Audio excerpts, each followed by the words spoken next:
ओम नमः शिवाय। मनुष्य के सपने में मरे हुए लोग दिखाई देने पर मिलते हैं ये 7 संकेत, कभी भी नज़रअंदाज न करें। एक समय की बात है, नारद मुनि कैलाश पर्वत पर भगवान शिव से मिलने के लिए जाते हैं। वहाँ पर जाकर नारद मुनि भगवान शिव को प्रणाम करते हैं।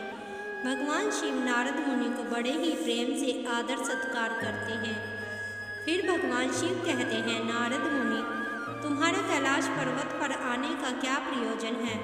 अवश्य ही तुम्हें कोई महत्वपूर्ण कार्य से अथवा कोई महत्वपूर्ण समाचार लेकर आए होंगे।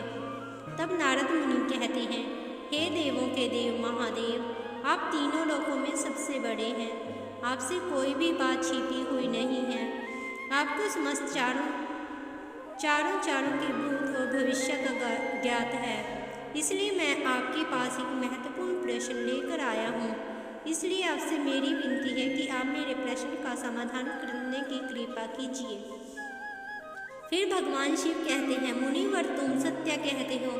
हम तीनों लोकों में निवास करने वाले सभी प्राणियों के बारे में जानते हैं। आखिर तुम्हारा प्रश्न क्या है? तुम मुझसे क्या जानना चाहते हो, जरा बताओ।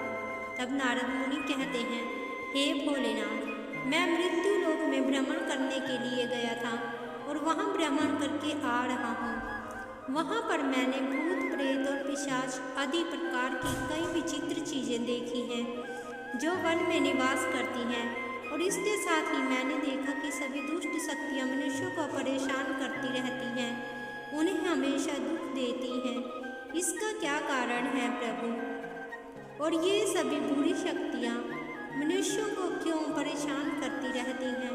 तथा मेरे मन में एक अन्य प्रश्न ही उठ रहा है कि मनुष्य कई बार सपने में अपने पूर्वजों को देखता है, तो इसका क्या अर्थ होता है? सपने में मरे हुए लोग दिखाई देने का क्या मतलब है? इससे मनुष्य को कौन से संकेत मिलते हैं? हे भोलेनाथ, मैं समस्त मनुष्य जाति के कल्याण के लिए इन प्रश्नों के उत्तर को जानने के लिए ही आपके पास आया हूँ। नारद मुनि के प्रश्न सुनकर भगवान शिव कहते हैं, हे मुनिवर, तुमने समस्त मानव जाति के कल्याण के लिए उचित ही प्रश्न किए हैं। मैं तुम्हें तुम्हारे इन प्रश्नों के उत्तर अवश्य दूंगा, परंतु उससे पहले मैं तुम्हें एक पवित्र कथा सुनाता हूँ। इस कथा में तुम्हें तुम्हारे इन प्रश्नों के उत्तर मिल जाएंगे।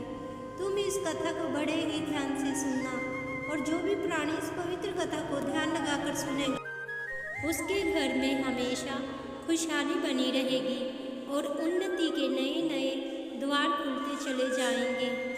तब नारद मुनि ने कहा, हे भोलेनाथ, आप मुझे यह पवित्र कथा सुनाइए। मैं उस कथा को बड़े ही ध्यान से सुनूंगा। फिर भगवान शिव नारद मुनि को यह पवित्र कथा सुनाते हैं। एक समय की बात है, मध्य देश में एक बड़ी ही सुंदर और रमणीय नगरी थी। उस नगरी में एक व्यापारी अपने चारों भाइयों के साथ रहता था। व्यापारी और उसके सभी भाइयों का विवाह हो चुका था और सभी मिलजुल कर आपस में बड़े ही प्रेम से रहते थे। उस व्यापारी के घर में किसी भी चीज़ की कोई कमी नहीं थी, क्योंकि वे सभी आपस में मिलजुल कर व्यापार करते थे। उसी नगरी में उस व्यापारी के समान कोई भी धनवान नहीं था। यह सारी संपत्ति उस व्यापारी को उसके पूर्वजों से ही प्राप्त हुई थी। व्यापारी के पूर्वज बहुत बड़े ज्ञानी और दयालु थे। वे सभी दान, धर्म, यज्ञ और अनेक प्रकार के धार्मिक कार्य किया करते थे, परंतु वह व्यापारी बहुत बड़ा कंजूस स्वभाव का था और उसके अंदर उसके पूर्वजों के लक्षण बिल्कुल भी नहीं थे। उस व्यापारी के जीवन में उसने न तो कभी दान धर्म किया, न कभी यज्ञ करवाया और न कभी धार्मिक कार्य करवाया। व्यापारी ने उसके जीवन में धन तो बहुत इकट्ठा किया, परंतु उसने उस धन का कभी सदुपयोग नहीं किया। व्यापारी ने अपने द्वार पर आए हुए याचक को भी कभी फूटी कौड़ी तक नहीं दी, न ही कभी भूखों को भोजन कराया। वही व्यापारी के पूर्वज भूखों को भोजन कराया करते थे और निर्वस्त्र को वस्त्र दान करते थे और गरीबों को कई प्रकार की सेवा किया करते थे।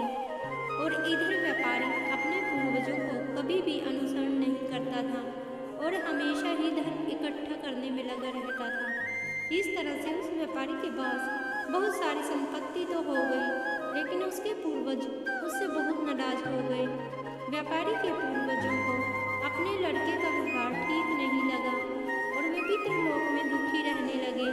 धन कमाने के लालच में व्यापारी इतना अंधा हो गया कि वह अपने पूर्वजों को भी भूल गया और उसने धीरे धीरे अपने पूर्वजों का श्राद्ध तथा तर्पण आदि कार्य करना भी बंद कर दिया, जिस कारण उसके पूर्वजों की आत्मा की तृप्ति नहीं होती थी और वे अपने लड़के के इस व्यवहार के कारण अत्यंत दुखी रहने लगे।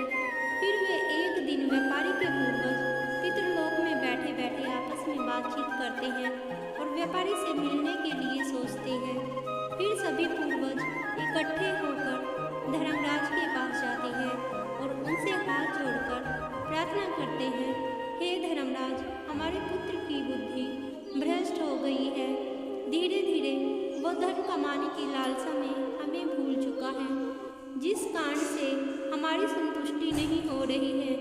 कृपया आप हमें हमारे पुत्र से मिलने के लिए जाने दीजिए। हम हमारे पुत्र को समझाकर कुछ समय बाद वापस लौट आएंगे और उसे शास्त्र का ज्ञान भी देकर आएंगे। तब धर्मराज ने उन्हें आज्ञा देते हुए कहा, हे दिव्य आत्माओं, तुम तुम्हारे पुत्र से मिलने के लिए तो नहीं जा सकते, परंतु तुम अपने पुत्र के सपने के माध्यम से संकेत जरूर दे सकते हो। धर्मराज की यह बात सुनकर वे सभी पितृगण सहमत हो जाते हैं और एक एक करके अपने सभी पुत्रों के सपने में जाकर उन्हें दर्शन देते हैं। सबसे पहले वह अपने बड़े पुत्र के अर्थात व्यापारी के सपने में जाकर दर्शन देते हैं और संकेत देते हैं, परंतु उनका बड़ा बेटा उनके संकेत को समझ नहीं पाता है और अगले ही दिन वह उस सपने को भूल जाता है और अपने पितरों के द्वारा दिए गए संकेतों को नज़रअंदाज कर देता है। फिर वे सभी पितृगण अपने दूसरे पुत्रों के सपनों में जाकर उन्हें भी दर्शन देते हैं और संकेत देते हैं, लेकिन फिर वे भी उन संकेतों को नज़रअंदाज कर देते हैं। कोई भी अपने पूर्वजों के द्वारा दिए गए संकेतों को नहीं समझ पाता है, जिससे वे सभी पितृगण नाराज हो जाते हैं। व्यापारी और उसके सभी भाई धन के लालच में पूरी तरह से अंधे हो चुके थे। वे सभी अपने पूर्वजों द्वारा दिए गए संकेतों को नहीं समझ सके। फिर भगवान शिव कहते हैं, सुनो मुनिवर, इस तरह से पितरों के सपने में दर्शन देने के कुछ ही दिनों के बाद उस व्यापारी को व्यापार में नुकसान उठाना पड़ता है और धीरे धीरे करके उसका सारा व्यापार चौपट हो जाता है और इस कारण से उसकी सारी संपत्ति नष्ट हो जाती है और धीरे धीरे करके उन सभी भाइयों में लड़ाई झगड़े होने लगते हैं। अपने पूर्वजों द्वारा जमा की हुई सारी जमीन जायदाद और यहाँ तक कि अपने घरों को भी बेच डालते हैं और पूरी तरह से सभी बर्बाद हो जाते हैं और सभी भाई अलग अलग हो जाते हैं और अपना अपना पालन पोषण करने में लग जाते हैं। और उधर स्वर्ग लोक में पितरों को अपने पुत्रों की ऐसी दुर्गति देखकर बहुत कष्ट होने लगता है। यह दृश्य देखकर वे सभी पितृगण बहुत ही दुखी और उदास हो जाते हैं। फिर से वे सभी धर्मराज के पास जाते हैं और कहने लगते हैं, हे धर्मराज, हमसे हमारे पुत्रों की ऐसी दुर्गति नहीं देखी जाती है। हमारे द्वारा किए गए सभी पुण्य कर्मों को हमारे पुत्रों ने नष्ट कर डाला है। कृपया आप कुछ ऐसा उपाय कीजिए जिससे हमारे पुत्रों को उनकी भूल का पता चल जाए। भगवान शिव कहते हैं, सुनो मुनिवर। फिर धर्मराज उन पितरों से कहते हैं, हे दिव्य आत्माओं, तुम्हारी इस व्यवस्था को मैं अच्छी तरह से समझता हूँ, इसलिए मैं तुम्हारी अवश्य ही सहायता करूँगा। फिर धर्मराज एक ब्राह्मण का रूप धारण करके पृथ्वी लोक पर आते हैं और उन पुत्रों को मिलने के लिए जाते हैं और वह सबसे पहले व्यापारी के घर जाते हैं। वह व्यापारी बिस्तर पर पड़ा हुआ था, क्योंकि उस व्यापारी को कई प्रकार की बीमारियों ने घेर रखा था।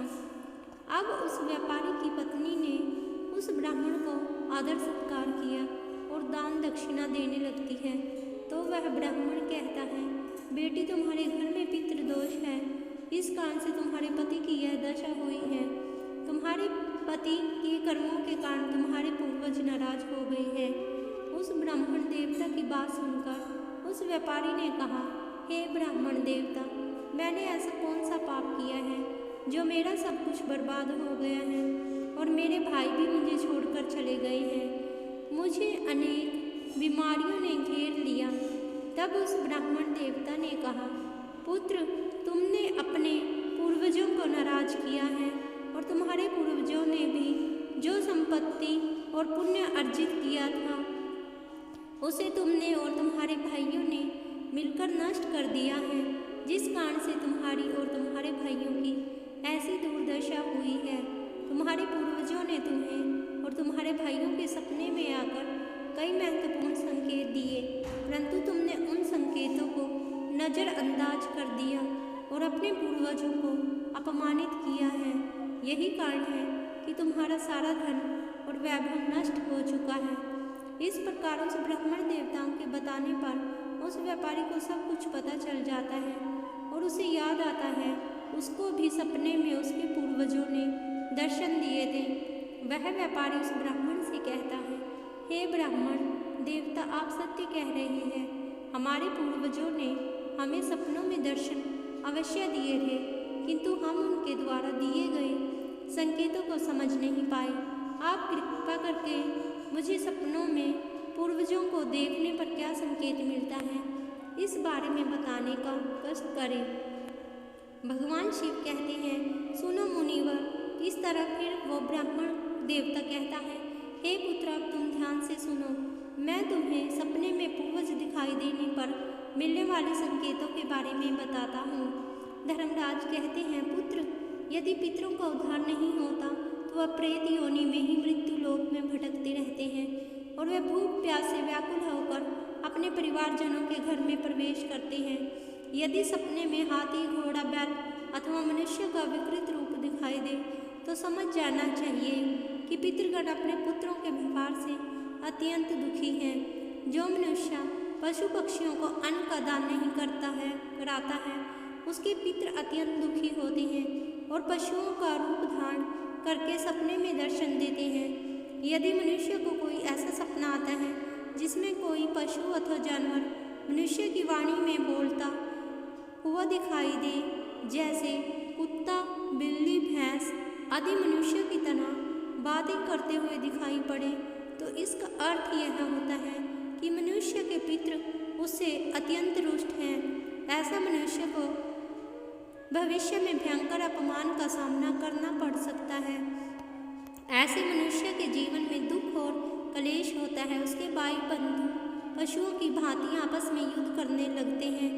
धर्मराज कुछ मांगते हुए दिखाई देते हैं तो उस सपने को मनुष्य को कभी भी नज़रअंदाज नहीं करना चाहिए। इस सपने का अर्थ यह होता है कि उस मनुष्य के पूर्वज असंतुष्ट हैं और उनकी पितृलोक में तृप्ति नहीं हो रही है। जिस मनुष्य को सपने में उनके मृत पूर्वज कुछ मांगते हुए दिखाई पड़ते हैं तो उस मनुष्य का सारा अन्न भंडार धीरे धीरे करके समाप्त हो जाता है और वह दरिद्रता में पड़ जाता है तथा उसकी हालत एक भिखारी के समान हो जाती है। इसलिए उस मनुष्य को चाहिए कि तुरंत ही अन्न का दान करना चाहिए, जिससे उसके मृत पूर्वज संतुष्ट हो सके। यदि सपने में अपने कोई पूर्वज क्रोधित अवस्था में दिखाई देते हैं तो उस मनुष्य के पूर्वज उसके कार्य से संतुष्ट नहीं हुए हैं और वह मनुष्य जो भी काम धंधा करता है उसमें उसको नुकसान उठाना पड़ता है और उसके द्वारा दिए गए सभी कार्य व्यर्थ हो जाते हैं तथा उनका फल उसे प्राप्त नहीं हो पाता। यदि सपने में पूर्वज दिखाई पड़ते हैं और अचानक से अदृश्य हो जाते हैं तो आने वाले समय में उस मनुष्य पर कोई बड़ा संकट आने वाला है, ऐसा समझना चाहिए। यदि सपने में कोई मनुष्य अपने मृत परिजनों को रोता हुआ देखता है तो उसके पूर्वज उसे यह संकेत दे रहे हैं कि उसे भविष्य में नुकसान उठाना पड़ेगा, उसका सारा धन वैभव नष्ट हो जाएगा और उस भयंकर दरिद्रता का सामना करना पड़ेगा। आने वाले संकट की घड़ी को देखकर पूर्वज सपने में रोते हुए दिखाई पड़ते हैं। यदि सपने में पूर्वज गंदे और मैले वस्त्र पहने हुए दिखाई देते हैं तो निश्चय ही उस मनुष्य का सारा धन नष्ट हो जाएगा और वह धनहीन हो जाएगा। तब वह ब्राह्मण देवता कहता है, हे पुत्री, यदि तुम्हें भी इस प्रकार से सपने दिखाई पड़े हैं तो तुम्हें अपने पूर्वजों को प्रसन्न करने के लिए दान, धर्म, श्राद्ध आदि कर्म करने चाहिए, जिससे तुम्हारे सभी कष्ट दूर होंगे। उस ब्राह्मण की बात सुनकर उस व्यापारी को अपनी गलती का एहसास हो जाता है और वह तुरंत ही अपने भाइयों के पास जाता है और उन्हें ब्राह्मण देवता के द्वारा बताई गई बात बता देता है। फिर सभी भाइयों को समझ में आ जाता है कि उनके पूर्वज उन्हें सपने में आकर संकेत दे रहे हैं। फिर वे सभी भाई मिलकर नदी के तट पर जाते हैं और अपने पूर्वजों के लिए श्राद्ध, तर्पण, दान, दक्षिणा आदि कार्य करते हैं और अपने पितरों को संतुष्ट करते हैं। फिर एक दिन उनके पूर्वज उनके सपने में आकर उन्हें दर्शन देते हैं और उन्हें नाना प्रकार के संकेत देते हैं। भगवान शिव कहते हैं, हे मुनिवर, जब मनुष्य के पूर्वज संतुष्ट हो जाते हैं तब मनुष्य को अनेक प्रकार के संकेत प्राप्त होते हैं। यदि सपने में मृत परिजन अपने या अपने परिवार वालों के सर पर हाथ फेरते दिखाई देते हैं तो वह इस सपने का अर्थ यह है कि उसके पूर्वज बहुत ही प्रसन्न हैं और पूर्वज ये संकेत दे रहे हैं कि उस मनुष्य के जीवन में बहुत ही अच्छा समय आने वाला है। यदि पूर्वज मनुष्य की ओर हाथ बढ़ाते हुए दिखाई देते हैं तो पूर्वज यह संकेत दे रहे हैं कि मनुष्य जो भी काम कर रहा है उसे उस कार्य में सफलता जरूर मिलेगी। यदि सपने में पूर्वज स्वस्थ दिखाई देते हैं और उनके मुख पर तेज दिखाई देता है और उनके वस्त्र चमकीले और सफ़ेद रंग के होते हैं तो उन पितरों को मुक्ति मिल चुकी है, ऐसा समझना चाहिए। अगर सपने में पूर्वज दूर आकाश में बादलों में बैठे हुए दिखाई देते हैं तो यह शुभ संकेत है। मनुष्य के पूर्वज अत्यंत प्रसन्न हैं और उन्हें आशीर्वाद दे रहे हैं। इस प्रकार से उन सभी भाइयों को पूर्वजों के द्वारा शुभ संकेत प्राप्त होते हैं और उनका खोया हुआ सारा धन संपत्ति उन्हें धीरे धीरे वापस मिल जाता है और सभी भाई मिलजुल कर एक साथ रहने लगते हैं और सुखपूर्वक अपना जीवन व्यतीत करते हैं। भगवान शिव कहते हैं, हे मुनिवर, जिस घर के पूर्वज खुश रहते हैं उस घर में सुख संपत्ति और खुशहाली होती है और जिस घर के पूर्वज दुखी रहते हैं उस घर के मनुष्य कई समस्याओं